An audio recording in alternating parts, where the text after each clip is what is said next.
after Senators Joel Villanueva and Jinggoy Estrada, the Independent Commission for Infrastructure now plans to recommend the filing of cases against 3 more sitting or former senators in connection with the flood control controversy.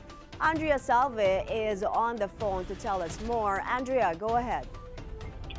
My Independent Commission for Infrastructure chairperson, former Justice Andres Reyes Jr., refused to divulge further details, but he confirmed in a press conference today that 3 additional incumbent or former senators will be facing charges in the coming weeks as investigations into the flood control scandal continue. According to Reyes, these are 3 more senators on top of Senators Joel Villanueva and Jinggoy Estrada, who were recommended for criminal charges last month. When asked if more members of the House of Representatives could also face charges, the official said it would be premature to comment at this time. The ICI reiterated its commitment to fighting corruption, saying it stands with the Filipino people.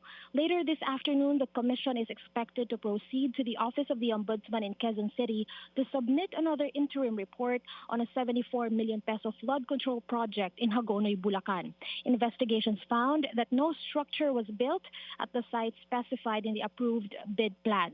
The project, a riverbank protection structure in Barangay Carillo, was awarded to contractor Darcy and Anna Builders and Trading by the DPWH Bulacan 1st District Engineering Office.